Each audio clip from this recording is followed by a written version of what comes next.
프리모 레비의 가라앉은 자와 구조된 자는 충격이었습니다. 이유는 방심했기 때문입니다. 무비판적으로 받아들였던 것이 문제였습니다. 우리는 강자보다는 약자, 부자보다는 가난한 사람들의 말을 좀 더 선하게 보는 경향이 있습니다. 그만큼 경계를 풀고 그들의 말을 무비판적으로 수용하곤 합니다. 엄청난 규모의 학살에서 살아 돌아온 생존자의 말이니 더욱 믿게 됩니다. 좋은 면만 보려 합니다. 부끄러운 면이 있으리라는 생각조차 놓치고 맙니다. 그러나 악이 강자와 약자, 부자와 가난한 자를 구별할까요? 희생자 속에도 악이 있었다는 사실이 충격이었습니다. 수용소는 세상의 축소판이었습니다. 최초의 폭력은 특권을 지닌 동료 포로로부터 온 것이었습니다. 약자 속에도 권력 추구가 있었습니다. 약한 희생자에게 권력을 행사했습니다. 이러한 내용은 죽음의 수용소에서의 작가 빅터 프랭클 박사도 같은 이야기를 하고 있습니다. 그러나 프리모 레비를 정신적으로 힘들게 했을 대목이 이 책에 담겨 있습니다. 특권층 포로는 수용소 전체 인구 중에서 소수였지만 생존자들 가운데서는 압도적으로 다수를 차지했다. 결국 구조되어야 할 용감하고 정의로운 포로들이 가라앉아 되돌아오지 못했습니다. 프리모 레비가 생존했지만 자책하는 이유가 여기에 있습니다.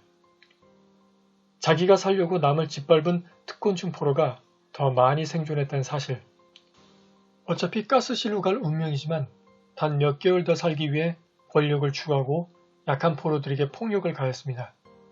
단 며칠 더 살려고 그렇게까지 할 필요가 있었을까요? 하지만 이렇게 생명 연장의 기회를 살렸던 사람들이 결국 살았습니다. 상당히 혼란스러웠습니다. 결국 악이 승리하는 모습이었습니다. 현재도 이런 방식으로 사는 것이 정답이 아닐까라는 생각마저 들게 했습니다. 저는 이 책의 가치를 여기서 얻었습니다. 도덕이나 선이 언제나 승리하는 것은 아니라는 현실적인 사실입니다. 그렇다고 악하고 이기적으로 살아야 한다는 것은 아닙니다. 진화학적으로 선하게 사는 것이 편한 이유는 집단에서 더 잘 받아들여지고 도움을 받아 생존에 유리하기 때문입니다. 무임승차나 악행의 경우 집단의 보복이 가해지곤 했습니다. 선하게 사는 것은 가치가 있습니다. 그리고 의미 있는 인생으로 이어질 수 있습니다. 다만 세상을 순진하게만 보다가는 다른 사람이나 시대로부터 가슴 아픈 상처를 입을 수 있다는 점을 말하고 싶은 것입니다. 선을 추구하되 좀 더 현명한 대응 방식으로 인생을 살아가는 것이 좋지 않을까 하는 생각에서입니다. 책에서 프리모 레비는 특권층 포로들을 용서하지 않지만 연민과 준엄함을 동시에 가지고 성찰해보라고 말합니다. 그들이 범죄가 다시 발생하지 않도록 사회나 시스템을 만들어야 한다는 것이라면 좋습니다.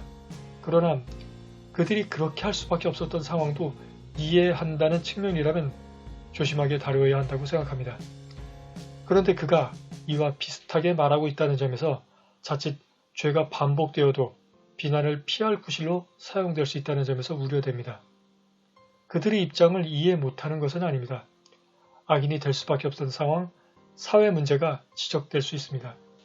하지만 예루살렘의 아이히만에서 한나 아렌트가 말하듯 이것은 그들이 저지른 죄를 감싸는 행위이고 죄를 희석시키거나 덮어버릴 위험이 있습니다.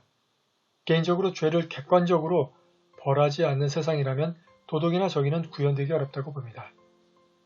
전편에서 소개드린 프리모 레비의 이것이 인간인가가 술술 풀어가면서 시간의 흐름에 따라 상황을 이야기하는 반면 가라앉은 자와 구조된 자는 철학적 깊이가 있습니다. 생존자마저 날카롭게 비판하며 폭력을 가한 당사자도 객관적 시각으로 보며 성찰하고 있습니다. 인간의 민낯을 보았다는 것이 다소 부담스럽지만 이것이 현실을 이겨낼 힘으로 활용할 수 있다는 점에서 가치 있는 책이었다고 봅니다. 감사합니다.